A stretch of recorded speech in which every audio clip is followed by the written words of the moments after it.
혹시 이런 상상을 해본 적 있으신가요? 나보다 먼저 투자 시작한 친구가 10년 뒤 나보다 훨씬 많은 돈을 벌고 있는 모습을요. 똑같이 월급 받고 비슷하게 저축했는데 시간이 지날수록 그 격차가 눈덩이처럼 불어납니다. 왜 이런 차이가 생길까요?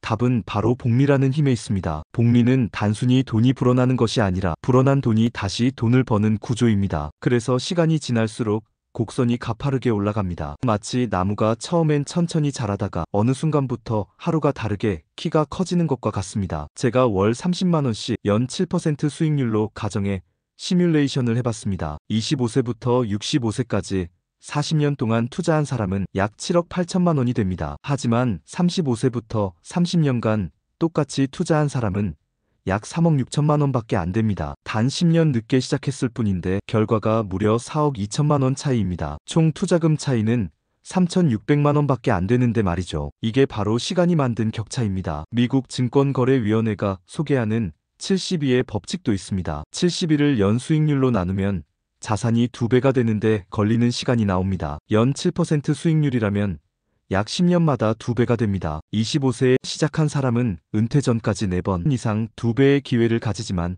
35세에 시작한 사람은 3번도 채 못 누립니다. 많은 사람들이 조금 더 모으면 시작해야지 하고 미루지만 그 사이에 다른 사람은 이미 복리의 기차에 올라탑니다. 그리고 한번 놓친 시간은 돈으로도 사올 수 없습니다. 그래서 저는 말하고 싶습니다. 오늘이 바로 우리가 투자하기에 가장 젊은 날입니다. 혹시 들어보셨나요? 시장을 떠나는 순간 기회를 잃는다는 말입니다. 많은 분들이 하락장이 오면 겁이 나서 시장을 떠납니다. 그런데 데이터는 정반대의 이야기를 합니다. 지난 20년간 S&P 500 지수를 분석해보니 최고의 10일 중 7일이 최악의 10일 직후 2주 안에 발생했습니다. 쉽게 말해 가장 큰 폭락 뒤에 가장 큰 반등이 몰려왔다는 것입니다. 그런데 그 폭락이 무서워서 주식을 팔아버리면 그 반등을 전혀 누리지 못하게 됩니다. 예를 들어 2005년부터 2025년까지 20년 동안 시장에 계속 머물렀다면 연평균 수익률이 약 9%였습니다. 하지만 단 10일만 시장에 없었어도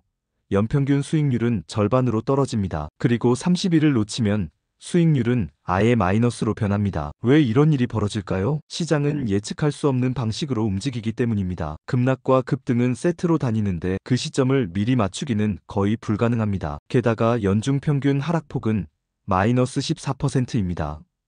즉, 한 해 동안 이런 하락은 거의 정상 범위라는 뜻입니다. 대부분의 해가 이런 조정을 거치고도 플러스 수익으로 마감했습니다. 하지만 하락이 올 때마다 무서워서 팔아버리면 그 다음의 회복은 남의 이야기가 됩니다. 그래서 장기 투자자들이 말합니다. 하락은 피하는 게 아니라 통과하는 것이라고요. 마치 마라톤에서 언덕을 피할 수 없는 것처럼 오히려 언덕을 넘으면 더 멀리 갈 수 있습니다. 그렇다면 투자금을 한 번에 넣는 게 좋을까요? 아니면 나눠서 넣는 게 좋을까요? 많은 분들이 고민하는 주제입니다. 이를 두고 일시 투자와 분할 매수 DCA라는 두 가지 방법이 있습니다. 미국 뱅가드의 연구에 따르면 역사적으로 약 3분의 2 확률로 일시 투자가 분할 매수보다 수익이 높았습니다. 이유는 간단합니다. 시장은 장기적으로 우상향하기 때문에 돈을 빨리 시장에 넣을수록 복리 효과를 더 오래 누릴 수 있습니다. 1년 동안 1,200만 원을 투자한다고 가정해 시뮬레이션을 해봤습니다. 일시 투자로 한 번에 넣은 경우와 12개월에 나눠 넣은 경우를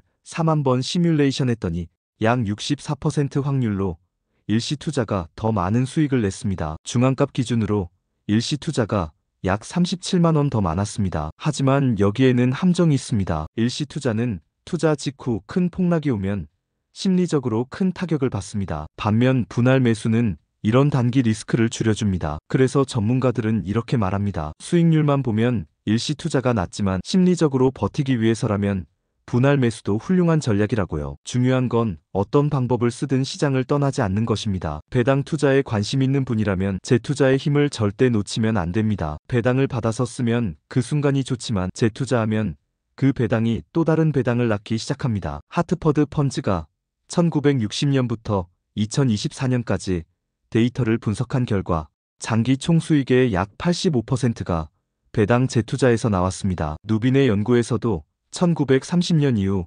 S&P 500의 연평균 총수익 중 약 40%가 배당에서 기여했다는 결과가 나왔습니다. 제가 단순한 예를 들어보겠습니다. 초기 자본 1,000만 원, 연 2% 배당, 주가 성장률 연 6%를 가정해 30년간 비교합니다. 배당을 매년 써버리면 자본은 약 5,700만 원으로 불어납니다. 하지만 배당을 재투자하면 자본이 약 1억 원이 됩니다. 배당금 자체도 훨씬 커집니다. 처음에는 별 차이가 없어 보여도 시간이 지날수록 격차가 폭발적으로 커집니다. 이게 바로 배당 재투자의 힘입니다. 그래서 저는 배당을 생활비로 쓰는 시점이 아니라 자본을 키우는 시점에서는 무조건 재투자하는 것을 추천합니다. 마지막으로 우리는 흔히 수익률을 높이는 데 집착합니다. 하지만 경력 초반, 즉 자산이 작을 때는 수익률보다 저축률이 훨씬 더 중요합니다. 모닝스타와 재무설계사 마이컬 키트세스가 공통적으로 강조하는 부분입니다. 포트폴리오가 5천만 원일 때 연 10% 수익을 올려도 500만 원입니다. 하지만 저축률을 올려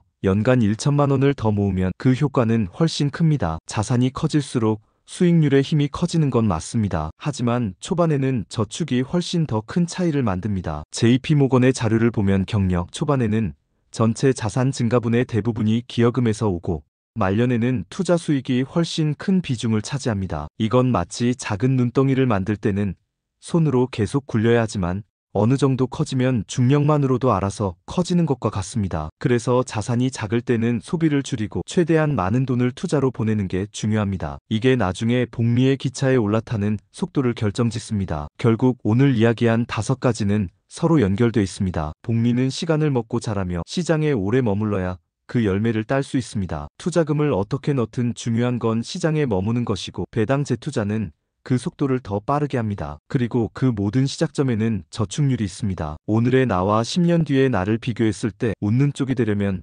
지금 당장 한 걸음을 내딛는 수밖에 없습니다. 여러분, 오늘이 우리가 투자하기에 가장 젊은 날입니다. 작은 한 걸음이 10년, 20년 뒤에 엄청난 차이를 만들 수 있습니다. 여러분은 올해 안에 꼭 이루고 싶은 목표가 있으신가요? 그 목표가 있다면 댓글로 함께 나눠주세요. 이 영상이 여러분의 투자 여정에 도움이 됐다면 앞으로도 더 좋은 이야기와 자료를 준비할 수 있도록 구독과 좋아요 부탁드립니다. 당구미와 함께라면 우리 모두 조금 더 멀리 갈 수 있습니다.